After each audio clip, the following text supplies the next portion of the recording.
ناظرین کرام، یہاں پہ آج کی تازہ ترین خبر سے ہم آپ کو آگاہ کریں گے۔ KPK کے تمام بورڈ کے ایک اہم اجلاس ہوا ہے، جس کے اندر بہت سارے فیصلے کیے گئے ہیں، جس کے اندر موجودہ میٹرک کے امتحانات، انٹرمیڈیٹ کے امتحانات کے حوالے سے بہت سارے نئے فیصلے ہوئے ہیں۔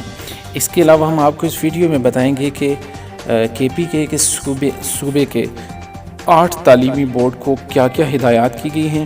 اس کے علاوہ پریکٹیکل کے حوالے سے کیا فیصلہ کیا گیا ہے، کیا پریکٹیکل ہوں گے یا نہیں ہوں گے۔ اس کے علاوہ سمارٹ سلیبس کے حوالے سے جو سلیبس مہیا کیا گیا تھا، کیا اس پورے سلیبس اس سمارٹ سلیبس میں سے امتحانات ہوں گے یا مکمل سلیبس میں سے امتحانات ہوں گے۔ تو ناظرین ہمارے ساتھ رہیے گا، ہم انشاءاللہ ان تمام سوالوں کے جواب آپ کو دیں گے۔ اس سے پہلے اگر آپ ہمارے چینل پہ نئے ہیں تو لازمی اس کو سبسکرائب کریں تاکہ آنے والی تمام اپڈیٹڈ اور لیٹسٹ نیوز آپ کو ملتی رہیں۔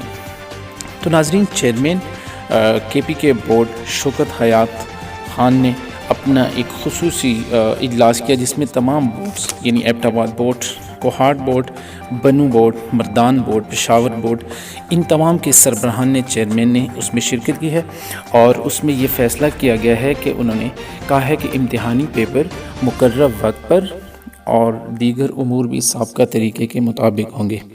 لہٰذا طلباء و طالبات سے یہ گزارش کی جاتی ہے کہ وہ دل جمی کے ساتھ تیاری کریں اور کسی طریقے کے بھی نئے طریقہ کار کے مخمسے کا شکار نہ ہوں۔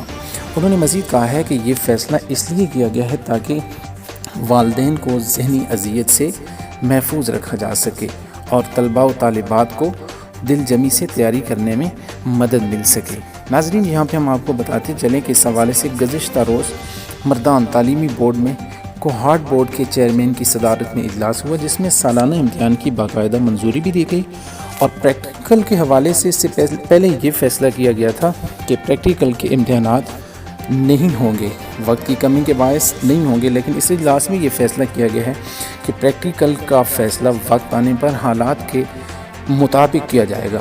لہٰذا ابھی تک اس بات کا فیصلہ نہیں ہو سکا کہ پریکٹیکل کے امتحان ہوں گے یا نہیں ہوں گے۔ اس اجلاس میں یہی کہا گیا کہ وقت آنے پر اس کا فیصلہ ہوگا۔ انہوں نے مزید کہا ہے کہ چونکہ طلباء و طالبات کا پہلے کافی وقت ضائع ہو چکا ہے، لہٰذا اس بنا پہ طلباء و طالبات اور والدین کو ذہنی اذیت سے نکالنے کے لیے یہ فیصلہ کیا گیا ہے۔ اس حوالے سے ناظرین کرام، تمام بورڈز اپنے اپنے نوٹیفیکیشن جاری کر چکے ہیں۔ یہاں سکرین پہ آپ ایبٹ آباد بورڈ کا نوٹیفیکیشن ملاحظہ کر سکتے ہیں، جس میں یہ واضح کیا گیا ہے کہ میٹرک کے امتحانات 21 مئی سے، جبکہ انٹرمیڈیٹ امتحانات 17 جون سے شروع ہوں گے۔ اور ناظرین، یہاں پہ ہم آپ کو سمارٹ سلیبس کے حوالے سے بتائیں گے۔ سمارٹ سلیبس کے حوالے سے جو کرونا کی وجہ سے چھٹیاں ہوئی تھیں، ان چھٹیوں کے بعد ایک smart syllabus Kohat board, Abbottabad board, Swat board, Peshawar board, ان تمام بورڈ نے اپنے طلباء و طالبات کے لیے جاری کیا تھا، جس کے اندر اردو، انگلش، اسلامک اسٹڈی، پاک study, economics, physics, chemistry, math, سیوکس، home economics, Pashto, library science, یہ تمام سبجیکٹ شامل تھے جن کے حوالے سے سمارٹ سلیبس دیا گیا تھا۔ اور ناظرین، اب اس اجلاس میں یہ بھی فیصلہ کیا گیا ہے کہ جو امتحانات ہوں گے وہ سمارٹ سلیبس کے مطابق ہوں گے۔ پورے سلیبس میں سے امتحان نہیں ہوگا، بلکہ جو سمارٹ سلیبس دیا گیا تھا اس میں سے ہی امتحانات بھی ہوں گے۔ تو ناظرین، آج کی تازہ ترین صورتحال سے ہم نے آپ کو آگاہ کیا۔ امید ہے آج کی یہ ویڈیو آپ کو پسند آئی ہوگی۔ اگر ویڈیو پسند آئے تو لائک اور سبسکرائب ضرور کیجیے گا۔ السلام علیکم۔